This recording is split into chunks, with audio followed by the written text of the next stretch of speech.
What up? It's your girl Motivation with V, and this is Get Real with V. I am your host, Veronica Suazo. This is where we get real, we get raw, and we get down to the truth. So welcome to season 2, episode 6. And today we have a very, very special guest. I am so honored. I am so grateful to have her here today. I'm excited to hear more about her story, how she started this beautiful book that you see here. So before she introduces herself, this is the first time actually we meet. In person, so it's pretty cool. We found each other through IG because she's also co-founder of, how do you say it? La emprendedora de mí. La emprendedora de mí. Sorry, y'all, but my Spanish is not the best. I'm gonna try. But yeah, so I see everything you're posting. It's very positive, very community oriented. You're about the people, especially in deep East Oakland. And I think that is amazing because this year I've really been intentional in wanting to build community and meeting more women that are working on themselves or just trying to do something, build a future for themselves. And so I saw that in you. I saw what you're doing. I see your work. I see what you post, and it's inspiring, you know, and these are the stories that I want to highlight on my podcast. So thank you for being here. I'm excited to hear more about you and your story. I'm excited for y'all to tune in and to hear more about her. So without further ado, Deyci Carrillo Lopez, go ahead and introduce yourself a little bit. For sure. Well, first, thank you for the opportunity, V. It's so cool how like Instagram has been like connecting people across disciplines and also across like just locations in the world. So love that aspect of social media. My name is Deyci Carrillo Lopez. I'm author, abolitionist, immigrant rights advocate, and a poet.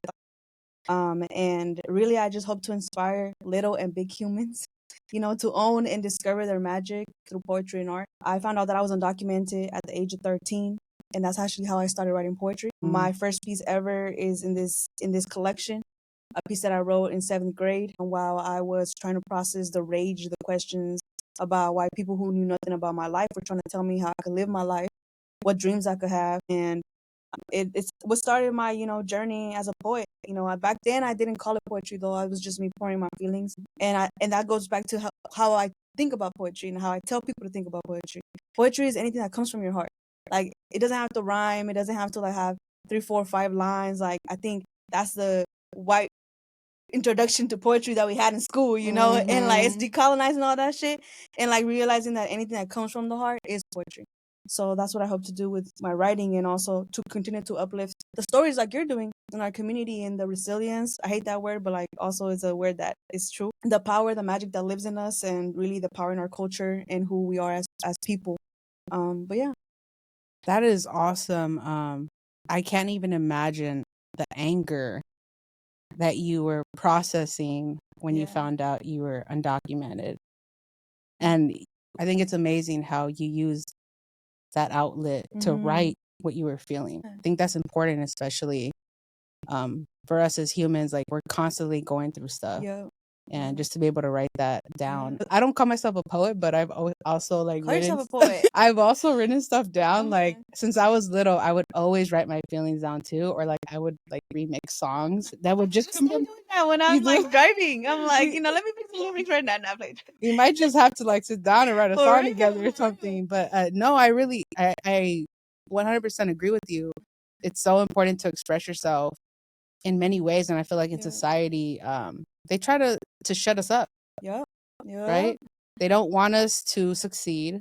They don't want us to be educated and or express ourselves. And when you do express yourself or you stand up for yourself, you're looked at as aggressive.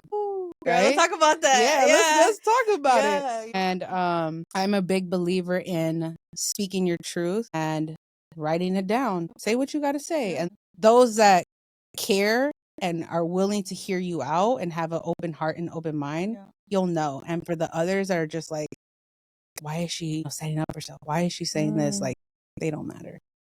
They don't. But would you go into talking a little bit about like the first things that you maybe wrote down as you were processing that anger?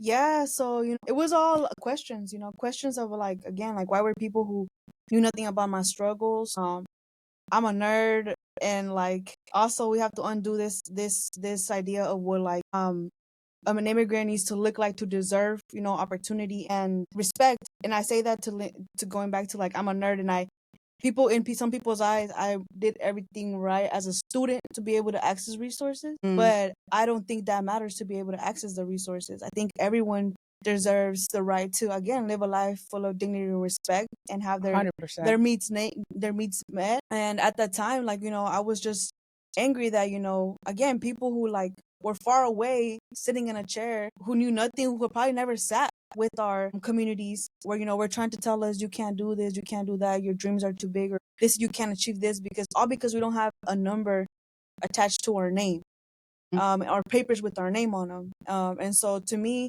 that's why it's never been important to attach so much power to a paper, because we are more than a paper, we are more than a number. And so at that time, when I was writing this down, all started because I was applying for a scholarship in 8th grade.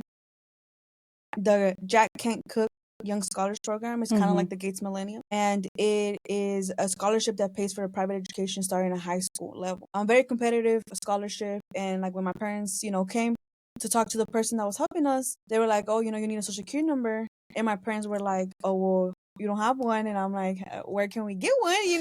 We live in a country, so you can buy everything. I'm like, in this capitalistic world, so I'm like, where can I buy one? And it turns out you can't buy that one. And you can, well, but you it ain't gonna work on the black market. yes, it's not gonna work. And so that's the story. And then I was like, what the hell? Like, so you're telling me all of this that I ever dreamed of is gonna now be stopped because I don't have a number?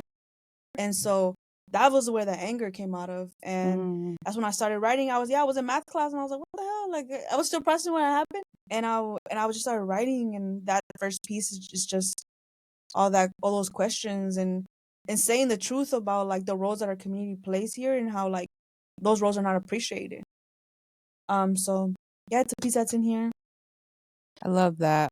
There's so many people in my life, family, friends, that are undocumented too, and I've had to see them struggle to get by because they don't have a social security. It's so frustrating to have to see that on the sidelines, but I can't imagine being that person and not being able to work or having resources or going to school. So I just hope people that are listening understand that undocumented people, it's stupid to even say undocumented. Like, we're all humans at the end of the day. You know what I mean? Like, this is so stupid. We're all human at the end of the day. We all have flesh. We're all the same. We all love. We all hurt the same. No one's color, no one's anything should make you any different. So I want to make sure that I preface that. And, I'm sorry that you've had to endure a lot of bullshit because of society. But what you're doing and the way you're standing up for yourself is just amazing. It's huge. And I hope you continue. I mean, I know you will continue to do it, Yeah. You're not letting it stop you. And that's what makes you badass. That's what makes you a chingona. Thank you. These times are hard for our communities, but as my mentor Prish said, these are only unprecedented times for those who had never had to fight for their life and their well-being before. And like we've had to do that. We've had to do that before. Our communities of color in general, and it's a reminder that the healing and the resources that we need are going to come from us. It's never going to come from them.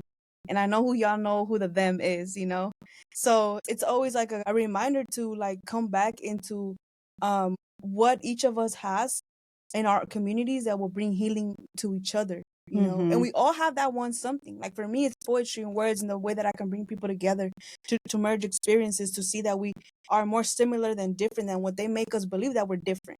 Like, no, again, going back, we all want dignity and respect. We all want an opportunity to make our dreams come true. We all want the same things. And so it's that individual thing that we all hold, that if we collectively bring together, we'll create the communities that we actually want to live in. So that's always the message. Yes, I love that. It's so true. Like, each of us have something to bring to the table. And if we just all collectively come together, even the events that you be throwing, like those for the community, and they're Mm. free at that. Yeah. Free, and y'all still don't go. Y'all better go. Y'all still don't go. I will say I do want to go to an event, but Saturdays I usually do my internship, so I can't That's go to cool. most events. But if you ever do a Sunday event, please send Bet. it to me and I'm there for sure. But these, I mean, I'm kind of sidetracking, but just to talk about the events, like I really feel like they're so important for the community, because even like these resources that you guys give the community, like it's huge. Yeah. You know? You know, people ask us about the events that we put together with La Emprendedora and me, and that really just again came from a need of wanting to share the resources on the community, because there's resources out there, you know, that we just might not know about because we're not in certain circles and stuff. And so, again, going back into the experts in our community that already exist, we've been partnering with those that look like us, that are people of color who know the information, that want to come share it for free. So that's why we want to share it with people for free, because then there's like no excuse to not come, you know, and want to learn and want to take that with you and share it with your people. This next one that we're doing next Saturday really came from the idea that, like, you know, the oppressor already gave us the tools to destroy ourselves. And we've taken them, and it's now up to us to find the tools that will start healing us in our communities. And going back into everybody having that individual magic that, you know, they're passionate about. We're bringing together community members who are passionate about different healing aspects of life. And so we're bringing together massages for free. We're getting together making plant medicine for free, movement medicine for free, and then bringing the youth together for a youth boxing class for free. And so all resources that, you know, can help us in our own healing journeys, and bring that back to keep tapping into that. So growing up, you know, it was only always enough for having our basic needs met. And so if an event was like something that we had to pay for, or an extracurricular that it was something we had to pay for, that was not in the budget for us, you know? And so it's really important for us, you know, to be able to bring that to the community so that they also have access to these things, you know? Especially in this economy right now where like everything costs too much, you know, we want to be able to bring that to continue to build community, but also, you know, just continue to share the resources and the magic that everybody has. I love that, because you're pretty much like showing people the overall wellness, physical, mental, spiritual. And I think that's beautiful, because that's what I like preach. I'm very big on, you got to take care of your mental, your physical health, your emotional and spiritual. When you have all those, everything in your life will just smoothly. I mean, you'll have your days, right? Don't get me wrong, but days are just way better, way more healthier. And you'll notice a shift in your life. And I feel like growing up, especially in a Latino household, I didn't have any of that growing up. No one taught me this. It was always chaos in the house, whether it's like the house is a mess, you know, hoarding, or I can limpiar every weekend, but it's still not limpiado. Or whether they're yelling at us or we do something wrong. Like, there's just a lot that we didn't learn growing up. And now going into adulthood, we're the ones that are breaking this generational pattern, traumas of like, damn, I did not know that exercising was actually really good for me. Like, damn, I didn't know that my family was here drinking every weekend, and I thought it was a thing to do, but really they were living in survival mode, and they were using it as a coping mechanism. And here I thought it was because they were just having a blast, and alcohol was like, you know. And so I for me, in my teen years, like I drank a lot. I partied, and it wasn't until like now, 30s, where I'm like, wow, hold on, this is actually not healthy for you. Like, holy shit, like the way you guys handled conflict with the relationships, the way you dealt with the coping mechanisms that you had was just not healthy. And I'm like, wow. Yeah. Once you have those realizations, like, it's crazy how you start looking at things. You know? You want to go into all of it, huh? Yeah, I want to go into all of it. Trust me, we could. But okay, we won't sidetrack. I just had to point that out there. Let's go into your book. What was the process like, even writing it and then also getting it published? Yeah. So I'll tell you a little bit about the journey. So this is the book, Entre la Miel y el Fuego. It's a Spanglish poetry collection. Touches on the themes of love, community, heartbreak, immigration. The cover was actually created by my boy Eddie while he was in immigration detention, fighting his immigration case. He won his case and was able to come back into the community and continue his healing with his daughter.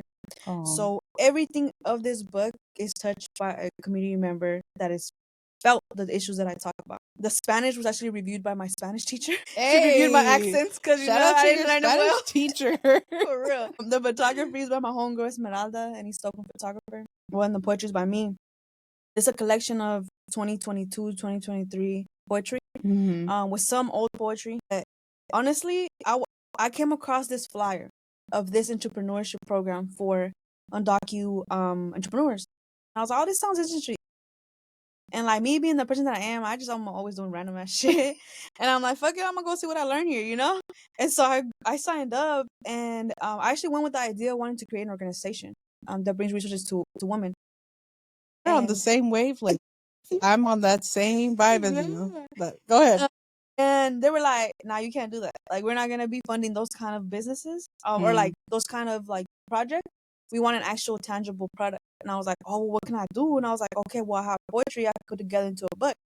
And so I went to the program. I did my pitch, got a $5,000 grant to do this project, and now I was in a time crunch. So I'm like, okay, I don't know nothing about publishing, self-publishing, and to be honest, I think what I stand for is not to toot my own horn, but like Toot it, girl. It's too real that I don't even think a publishing deal will ever come because I just really say the shit that needs to be said, and I really don't care for a publishing deal. So at the time, I was like, I'm in a time crunch. What the hell am I gonna do? And so I was like, okay, I seen how people put their photos into books. I'm like, how do they do that? And so I started Googling, and I started, researching it, and I'm like, all right. So on this website where you can upload the cover, find back cover, inner cover, body, inner back cover, and you're basically building your book yourself. And so I self-printed myself. That's Is that how an app or like a? it's a website. Does it for you? It's a company. Okay. A company that prints it for you. But that you upload every part of the book into the website, and then they print it as a book. Printed my first 450 copies. My strategy was to connect and partner with undocu-centers across campuses in California because that's the audience that I wanted to reach. And why that audience? Because when I found out that I was undocumented, I thought I was going through it alone. It was literally not until 12th grade that I learned other kids in my class were also undocumented. And the whole time I was like, wow, we could have been sharing resources, like the things that I was learning as I was doing this, going through the college process, applying to college. I could have shared it with them, but I didn't know. Wow. And so when I got to college, I was like, oh shit, there's more people going through this like me too. And so that's why I wanted to reach that audience first. And I partnered with several schools, from college campuses, CSUs, UCs, community colleges, to organizations, to just, people who bring people together to be in community and share love with each other. So that's been this project since 2023 now. I'm getting ready to launch my second book in March 2026. Hey, let's go. Yeah, I was really excited about that project too. It's called Floreciendo with This Magic. And so another Spanish poetry collection. But that's how the book came to be. Wow, that's freaking amazing. My baby right here. I don't got an actual human baby, but I got this one. Something did just come to my mind. It's very interesting to hear how the process was for you, because I also have been wanting to publish a book myself. I haven't written anything yet though, but it's good to know that you can do it on your own, because that's most likely the way I would probably go about it. And it kind of just went into what I was thinking earlier, about how you reached out to all these colleges. Obviously, like, you partnered up with all these schools, right? Did you have to reach out to them yourselves? Yeah. That's I what preach shooting your shot. Always shoot your shot. Never be the person that like disqualifies you from an opportunity. Shoot your shot, even if it's delusional as fuck. Like, what's the worst that could happen? What's the best that could happen? That's shift mentality. What's the best what's that the could happen? best? Yes. And I was just talking to you about shooting your shot, like right now too, about with Whoopi. But yeah, I was like, you know what? I'ma just send hella fucking emails. Somebody gonna answer. So I crafted my email. I was like, this is who I am. This is my book. This is what I'm about. I want to collab with you. I want to bring the magic to your space. Let's make it happen. And so the internet is a tool that we should all use in a good ways. Yeah. Emphasize on the good ways. I found all these emails from all these like centers, and that was my first strategy, to like shoot them that email and tell them that this is who I am. This is what I do. once I started partnering with them, I kind of stumbled into another like little roadblock though. And that's what pushed me to do my business, formalize my business. Because people who are, writing the checks are not experts in immigration law. So I am able to have now a social security number because of DACA. And for them, it was not clear why I had a social security number, but I was still not a citizen or resident. And so because the way immigration law is, if you ever claim to be a citizen or resident without actually being, you're disqualified for any future adjustment of studies or anything like that. Damn. And so, with that fear, I was like, I cannot make a mistake in that being confused. So I was like, I'm gonna have to separate myself from myself and like have to form an actual entity. So that's when I founded Pura Vida 510, and that's how my business came to be, and that's how I continue to partner with schools. But yeah, I shot the shot at the schools. I started getting people wanting to like learn more, hold space, and that's how I've now partnered with already over 30 plus people, institutions and like organizations. I love that. So you turned Pura Vida 510 into a business and actually LLC. So it's a business LLC. Damn, that must have been a process for you. You had to do a lot. Dude, starting a business is not easy because you got to do all the little logistics things of it. I'm in the process too myself of trying to turn this podcast into a business too, because there's a lot of expenses that go into it. Really? Girl, okay, we gonna talk after this because I really, really need to. I'm investing a lot in this podcast and just everything around it. So, it's gonna get to that level and I need to start putting the pieces together. But that's awesome. Like, it's inspiring, girl. Seriously, like you're literally doing things from scratch and on your own. Like there's so many people out there that have an idea that want to get things done and they're always making excuses or they're always blocking themselves. I talk a lot about that too. How you can always dream. I dream every day. Vivid dreams, but you gotta plot and do. Dreams don't work unless you do. So that rhyme, girl. I am a poet. She's a poet. Nah, but being for real, like yeah, you do gotta put in the work, And some people, that's the other thing. Though, some people think you gotta like have it all figured out to take one step, and you don't. Like you literally, your one step could be just planning what your next step is gonna be, and like building that momentum. And I think that's what stops people, like. And it stopped me before in the past too, like I'm a perfectionist, I'm a Capricorn, I like to have my shit figured out. I'm like, what's outcome gonna be? If it's not gonna be a good outcome, I don't take the risk. I'm changing that mentality of like, just do the first step. You don't have to have it all figured out. And so do the first step. Do the first step, y'all. Don't overthink it, because damn well when you start to think about something, you don't do it. It's just like going to the gym, right? Yeah, yes, literally. Like you're like, should I go to the gym? The moment you think about it, you're not gonna do it. You just gotta put your shoes on, change, get your energy drink, drive your ass to the gym. Yeah, same thing with this. Like if you have a vision, write down your goals and just take the first step, like you said, the first step, and then just let things follow for you. Things will fall into place. It'll take time. It's not going to happen overnight. You're not going to be a success overnight, but if you stay consistent, watch how much your life changes. Wow. Inspiring. But let's continue with the book. I did see that you opened up for Whoopi in Oakland. Tell us more about that. And what transpired after that, and how was that experience for you? That's so dope, dude. Well, I had Whoopi's books, on my shelves. And so when she was doing this tour, like, which is also something so different to be doing such a tour like that. It was both here in the US, international tour. She put out a call to artists to submit pieces that they might want to perform to open for her at the different cities that she was performing. And I honestly submitted my video hella last minute. I was telling you, like, my video quality was horrible, audio. You could hear me for sure, but like my audio was like, my video was just like, Deyci, what are you doing? I didn't have this camera, it wasn't 4K, it was like Android. Quality for real. And no shit on the Androids though, but the iPhone gang. No. But yes, the video was so bad. I was like, literally the last day, I was like, fuck it, if I don't shoot it, I don't have an opportunity, but if I shoot it, what could happen? What's the best that could happen? And so I sent, I submitted it, and then I hadn't heard, and I'm like, well, I hadn't heard back from them, and so I was like, okay, well, I could mean a couple things, and they might have gotten several submissions, and then I get an email. I'm like working, my 9 to 5, I'm working, and then I get the little email that said, "Thank you for your submission, bro." You already know when it starts like that. You already know. I don't want to open this. It's probably bad.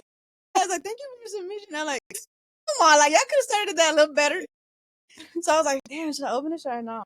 And I was like, fuck it. So I opened it, and then I keep reading, and it said like my submission was chosen to be an opening act for Whoopi, her performance here in the Oakland Paramount Theater.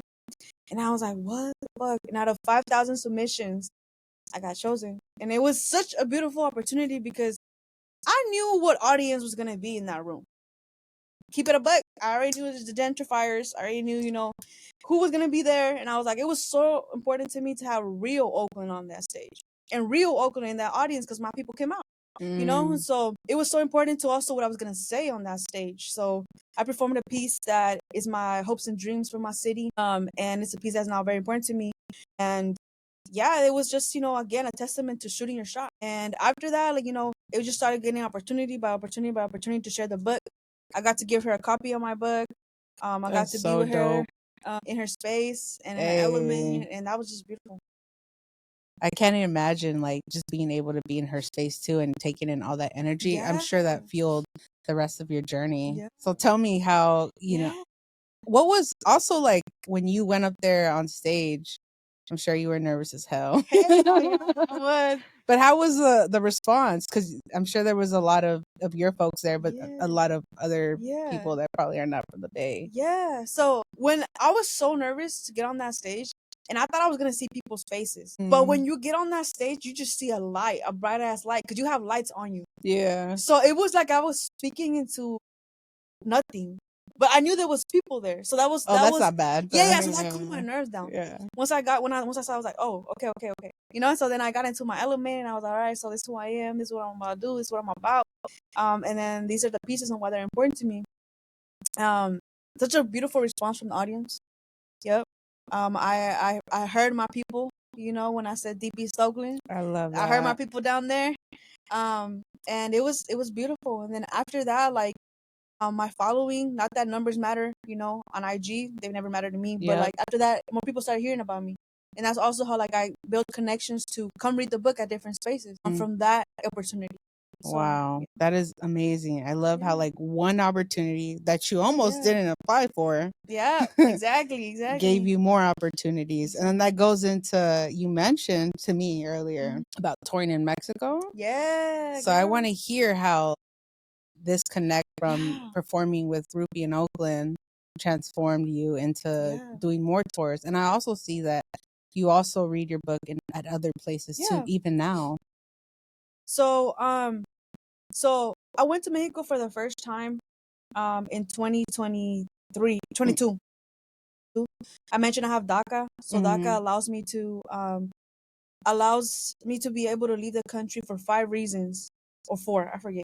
But educational, job related, humanitarian, or in an emergency. But you have to obviously submit paperwork, submit evidence that these things are going on. The first time that I went back, I went through it educational purposes. I went through it with the program that was taking dreamers back to the homeland, to the motherland. So I was able to go that time. And again, we know who's in office now. And then last year, I was like, DACA's going to be gone soon because it's making its way through the courts. Right now, it's at the Supreme Court. They haven't heard the case yet, but we all know how the Supreme Court's looking these days. I was like, a little red. Yeah, very. I need to go back to the motherland. And then I need to see at least my grandma one more time before, she's not here no more. And I was like, how am I going to make that happen? And I was like, well, this is my job. This is a project that's educational. This is something that I could, argue I'm going to go share with community over there. So I don't come from people who have gone to university, but I remember hearing a family friend saying that his sister went to university. And so I was like, I can ask her to see if she can connect me to her professors. I could tell them about my book, and like if they could write me a letter and invite me to perform at their university. And sure enough, that's how it happened. Like she was able to connect me to a friend of hers that works within the universities in Guanajuato. And he was like, yeah, I'm going to connect you to this and there, this and that. And like, it's been like people who just believe in you, you know, who like want to give you that opportunity. And he, oh my God, God bless Daniel, you know, God bless you. I was able to see my grandma again because of you. Oh my God, I'm gonna get emotional. Shout out. No, it's okay, girl. Bruh. Let them tears out. It's beautiful to have people in your corner that will fight for you, that will put your name in rooms you never imagined. And that's what this is about. Literally never met the dude, bro, until I got there. I was like, you know, we was just in WhatsApp texting me, like, who are you? What you do? You know, what you do? Oh my God. And so he was able to connect me with 3 universities, high schools, they call it preparatorias over there. And I was able to share it with youth, but also like with young professionals, you know. And the response was so beautiful. It was all done in Spanish. My family was able to see me perform, but also share my journey as an undocumented person here, and like merge our struggles, because even though, you know, a border separates us, our struggles are still very much connected in the same and root from the same thing, you know. So it was a beautiful experience, and I was able to do that the first week that I was there, and in the second week I was able to be with my family, and share space with them, and that's how I was able to make Mexico happen. Shooting the shot, putting my story out there, people who believed in me. Yeah, that's so beautiful. That's I can see why it makes you emotional. yeah. I mean, just being able to go back to your home and go on tour in Mexico and have strangers just vouch for you. Bro, strangers. These professors never met me. All they knew I was a lie. Maybe I doesn't even go show. But they wrote me this letter, and like beautiful ass letters too, you know, wanting to invite me to share, and that's what I submitted my application to immigration. And immigration was fine with me though. Like the time, it was a month from when I had to leave, and I'm like, what the fuck, like playing with me. There's a timeline when you're supposed to request these things, and like my timeline was short, and so I was like, man, it's not gonna end up happening. It's not gonna happen. But I was trying to shit myself out of that mentality. I'm like, nah, it is gonna happen. It is gonna happen. And you know, with pressure, my attorney helped me. We were able to make it happen. Next thing you knew, I was in Mexico in November. It's gonna be a year that I was out there, and I was able to come back. Thankfully, I'm super thankful for that opportunity. Yeah, I'm glad you were able to go back out there and see your family and your grandma. You said that's a beautiful experience, and just it's so tough because there's a lot of folks on DACA that want to go back home, and they can for those 4 reasons you mentioned, but it's still scary. Yeah, it's like, why would I put myself on the line? You know? Yeah, and you know, I had a community that came with me during this time. My friend Esme, the one who did the photography, her husband, her mom, both childhood friends of mine. I was like, hey, y'all, I'm about to go. And like, you know, they've seen me grow up, I mean, since 5th grade. Yeah. And so they came with me, and they both helped me document the experience and like just be with me through that process of like going back. And that was beautiful to share with them too, because, you know, they've been able to see my journey here, but they also been able to see that over there. Yeah. And that was beautiful too. That's awesome. You have some really amazing friends to freaking... Shout out to my homeboy, my homegirl. Yeah, for going with you and documenting the trip. That's beautiful. It's nice to have friends like that, honestly. Or at that point, it's family. Familia. Damn right, they're family. Yeah, we were, you know, sipping on that coffee in El Rancho, you know. Oh like, y'all, my God, I would love to do that right now. Yes. So it was beautiful to be able to share them. And it's so funny because she's also, one of her parents from Guanajuato too, and he's from Michoacan, but my ranchito borders Michoacan, and his rancho is literally like right across. So it's just like so funny how like we all met here. Yeah. You know, and I'm just like, damn, like just the way life, dude. Life. You're always aligned with the right people, and you don't realize it till you start connecting the dots, and you're like, whoa. Like even just this conversation, like there's so many ideas I've had that I want to accomplish. You're making me realize the things that I have to do in order to get to execute those ideas now. You got it. So it's like, it's next time I hit you up, I'm like, what's up? Where we at? Still in the thinking phase. No, I'm kidding. No. It's just that like with school and everything, it's been so tough, even managing this podcast, but it's been amazing. It's been rewarding. And going into next year, 'cause this is my last semester. So going into next year, I'm for sure going to start executing on all the ideas that I have. So we might have to meet up for some coffee, you know. I'm always down. Co-working too. If you need a space to lock in, hell yeah, let's lock in together. let's do it. Okay, I love that. Let's build community. And there's a lot of things that I also want to do within the community. I'm into motivational speaking, and that's something that I've been working on. And what I don't want to say too much, but one of the main things I really wanted to do was create an event where, kind of like what you guys did, where you guys had panelists on there and they were speaking about their journey. Something similar to that. Growing up, I didn't really understand what personal development was, or like how there's books on that, on being able to learn more about your growth and you as a person. And I want to be able to share that with my community, like what I have learned through my journey and the things that I know. And I feel like when you look at these big timer motivational speakers like Tony Robinson, Eric Thomas, those are just like few that I look up to. It costs money to go to these things, right? $100 a ticket or whatever.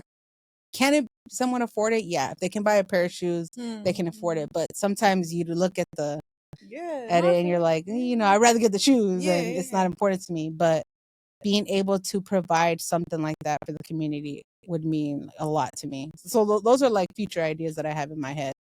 A year from now, she's gonna make it happen. Woo! So let's put that time. You scaring me, girl. I'm shaking in my boots.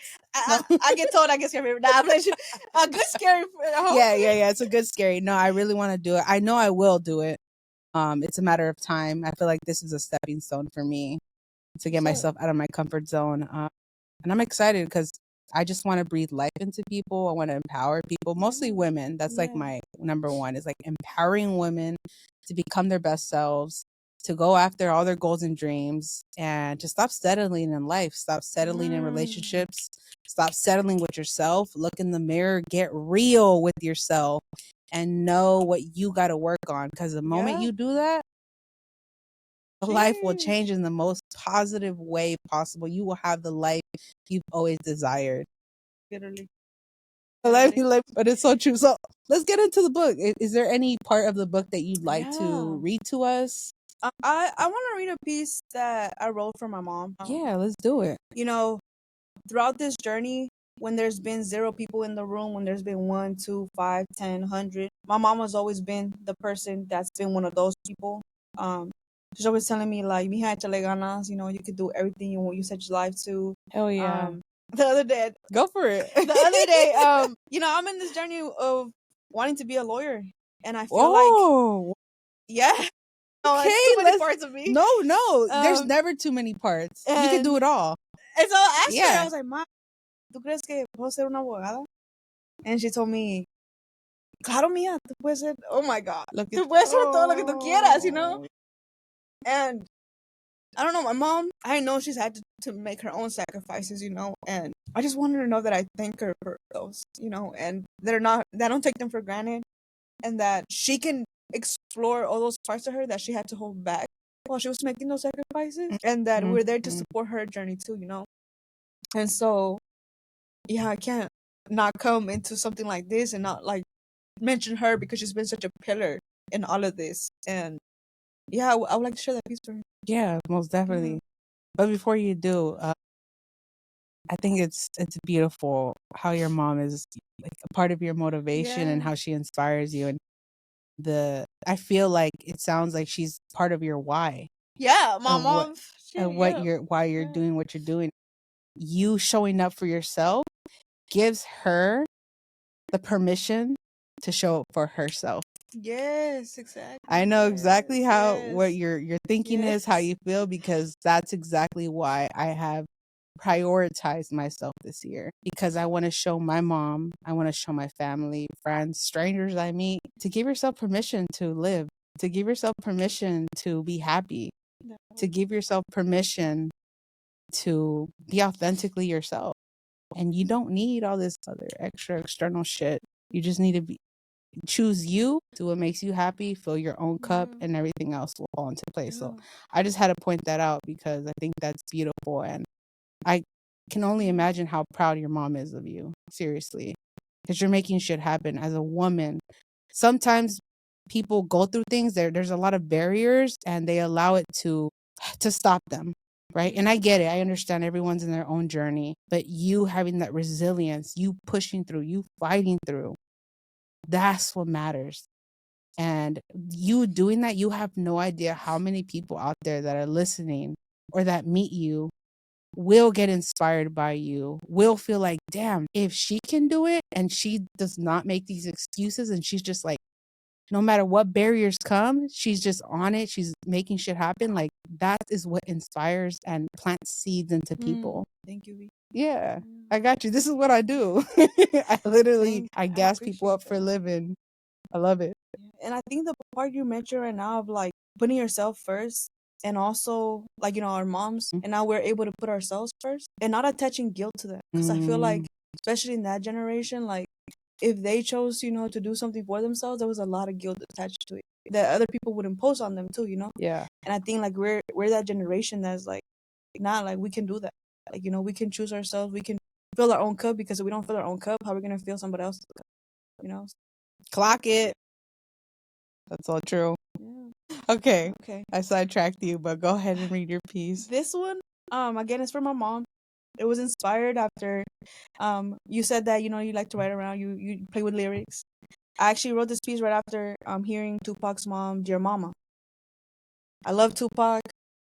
He's a big inspiration for me as an artist, also but activist too. His legacy and also his family's legacy. I was riding around, I was listening to that song, and I was like, how have I not written something for my mom? Like, what the hell? Like, I read so many pieces, I've never written them for my mom. And then so I was like, okay, when I get home, I'm gonna write something for my mom. So it was from that song. But this was again with a lot of love for our moms who have made sacrifices for us to be here. Those we have seen and those we haven't seen, and just, letting them know that we love them and appreciate them. It's called Ermi. My mom's name is Erminia. And it goes a little bit like this. Mama, forgive me for the times when you gave me everything and I wanted more. For the times when you sacrificed your plate so I could eat. Mama, forgive me. I saw what you endured, empty bottles that my father enjoyed. Mama, forgive me. You gave me the world. Masked your pain with smiles because this is what you were taught a woman should do. Mama, forgive me for being impatient today. I just want you to know that you are appreciated. When days were dark, you brought down stars to light the path. When there were problems, you thought of solutions. When you knew we needed love, you never failed to give us a hug. I want you to know that you are the number one mama, and I am so lucky to call you my mama. I realize that I come from a line of courageous women born from ashes, women that rise like the wind and burn like fire. Únicas mujeres independientes. I just want you to know that I see you, mama. I love you and you are appreciated. Don't hide your feelings from me no more. Let's dance together, laugh and cry together, shape our lives for what we want them to be and not what circumstances made them be. Thank you, mama, for showing me brave, for showing me love, for showing me to shine. Today and always, you will always be number one, mama. For all our mamas. I know, that was deep. That got me teary-eyed because it makes me think about my mom, and all the moms and women out there that are secretly suffering and don't speak up. That was beautiful, seriously. And it kind of went with the Dear Mama song. I kind of felt it. I'm telling you, his writing inspires me a lot. Yeah, he has a lot of great songs, deep stuff that he talked about. So thank you for sharing that. It was beautiful. If you want, you could share another piece that resides with you the most. Yeah.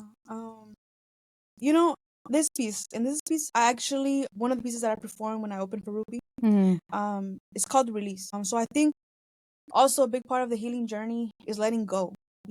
Sometimes we carry the cross for too long. It's like we got to just learn from the mistake, learn the lesson, and keep it moving. Like, you don't have to carry the cross forever.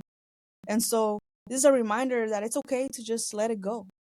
Let places, people, things go, and let that be an opportunity to like flourish into what you need to be. So it's called Release. I'm gonna release my old self into the fire of my visions. I'm gonna release myself into the fire of my dreams. I'm gonna release myself into the fire of self fucking love. Release, release, release. I've held on too long to things that drowned me. When water couldn't cleanse me, fire helped me Renacer like a phoenix, I've reborn. Now it's time to transform, create, and fly high and buzz off away. All the things that only made us ache. But to feel the magic of this growth, the magic of this transformation, the beauty of this moment. I'm breathing for the first time again. I'm gasping. Growth is uncomfortable. I imagine this was what the butterfly felt as his wings shaped. To release is to accept that greater things are coming, greater dreams, greater people. Release all that weight and join me in this transformation. It's time to fly high into the stars' paradise of creation. Release all that weight and join me in this transformation. Release, baby.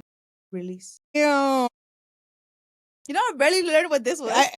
I know. I learned. I'm surrounded by a lot of Gen Z. My sisters are Gen Z. Well, yeah, they are. Now it's just like, and then also, I don't know if you saw Love Island. It's like one of my guilty pleasures, but like, there's this girl named Huda on there, and they have like this funny ass meme where she's like this, or she's like, I don't even know. So it just like comes natural. No, but that one's beautiful, and I love it because it just goes with my journey this year too, and I'm sure there's a lot of folks out there that need to release their old self. They need to let that old version of them die in order to birth the new version of yourself, in order to achieve and get everything you've ever wanted.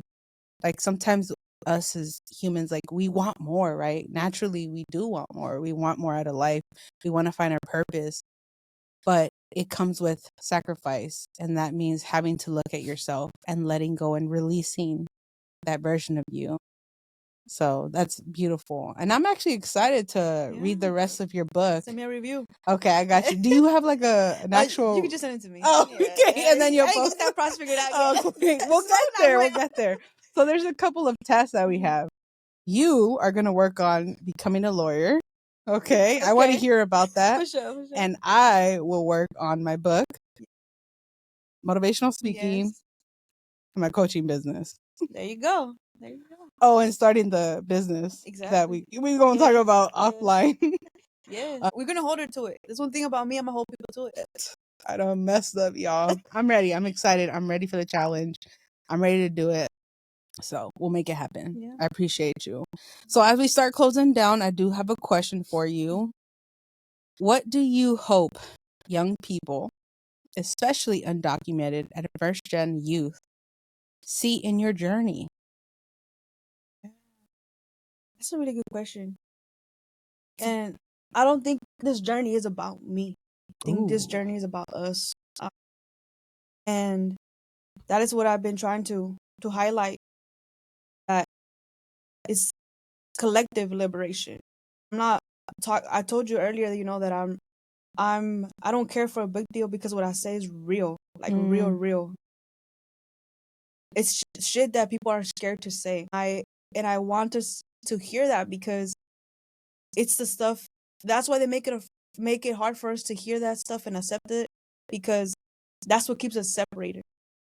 So I just want young people to know that you have more in common with the next person than you think you don't, and to use the unknown as an opportunity to figure out the beautiful things that are out there, and to use the thing that fuels you. If it's that anger, because for me it was that anger, use it to do something beautiful with it. Pour back into your community, pour back into your people. Get to know your community, get to know your people, change the narrative of what people see us like, And to me, that has been using words and poetry to highlight the beauty of our cultures across, not just for Latinos, but across, and letting us know that, that our similarities all intersect, and our struggles all intersect, and that our liberation has to be collective. So that's what I want young people to know. Don't be blinded by the bullshit that you see every day that makes you think that you are different from the next person. Go after things, question what you see and what you hear. Be skeptical, be skeptical. Make your journey be yours. Don't let anyone tell you who you are and who you aren't. Yes, 100%. And it's so easy, especially on social media. to get sucked into other people's narrative and what society is trying to get you to become. So everything you said, on point. You're welcome. No, thank you. Thank you for sharing all that. Thank you for sharing your magia. And Thank you just for sharing yours. Am I what? Thank you for sharing Oh, yours. yes. I don't know how to take compliments, but Save.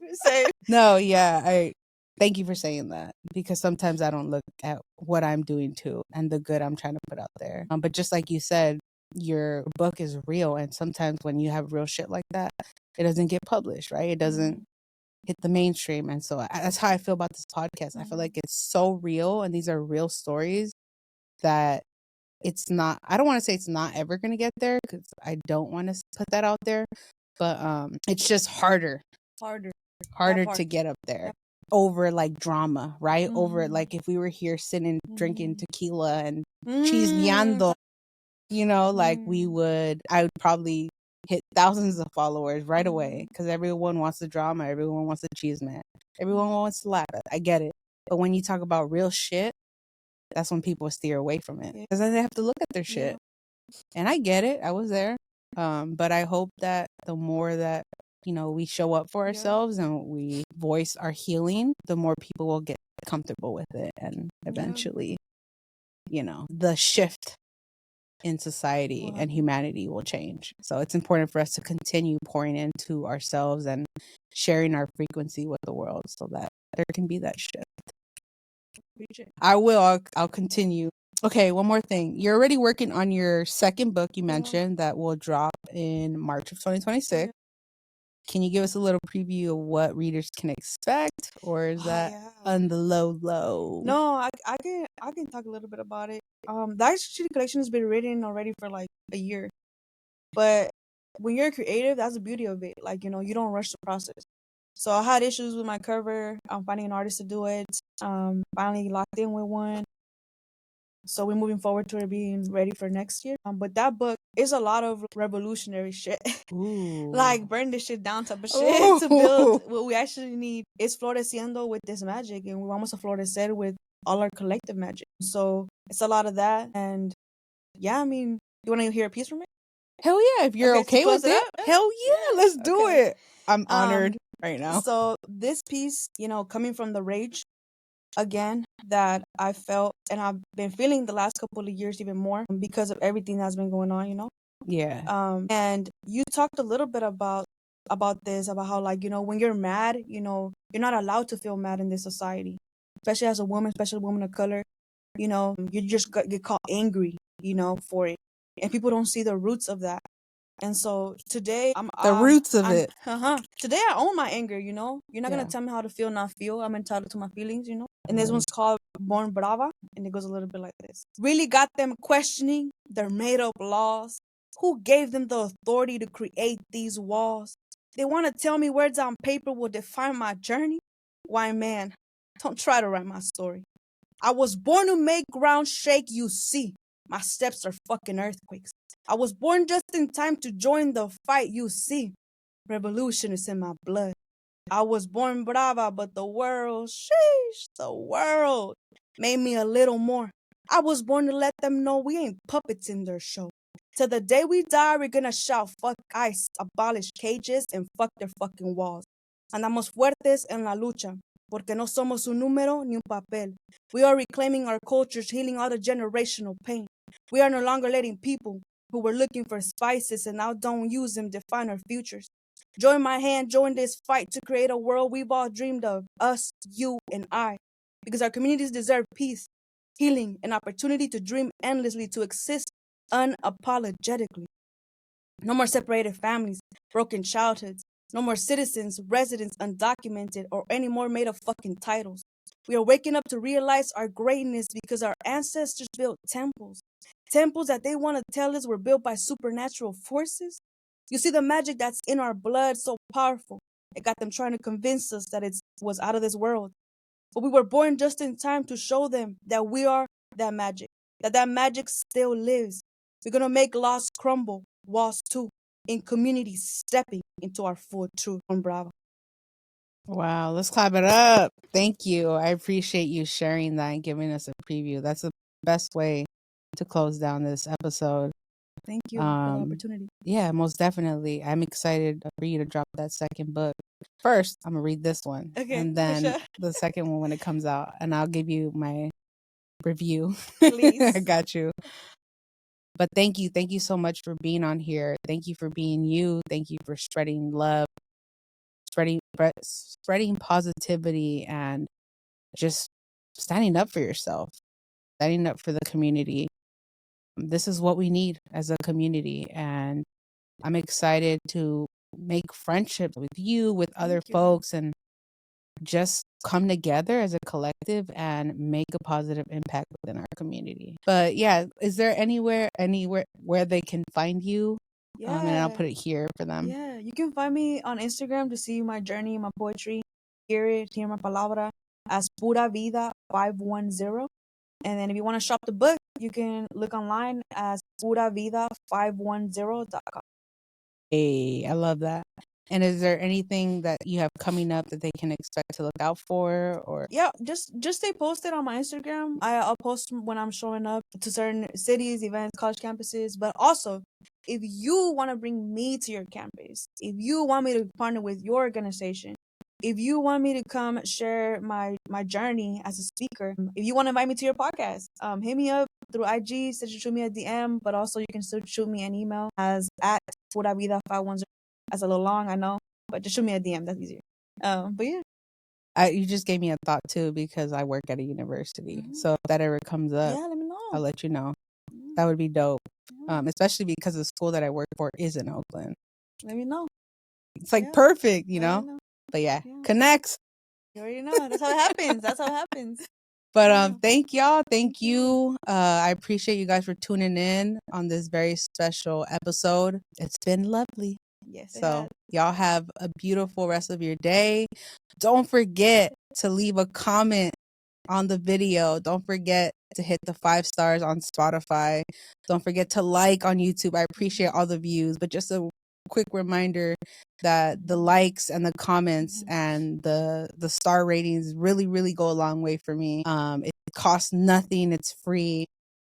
And it helps me reach the community. It helps me reach my tribe. It helps me reach people that need this message. So you may not need it, but maybe your family or friends do, or a stranger does. So it would mean the world to me if you guys could do that. So thank you, and I'll see you on the next episode. Love y'all.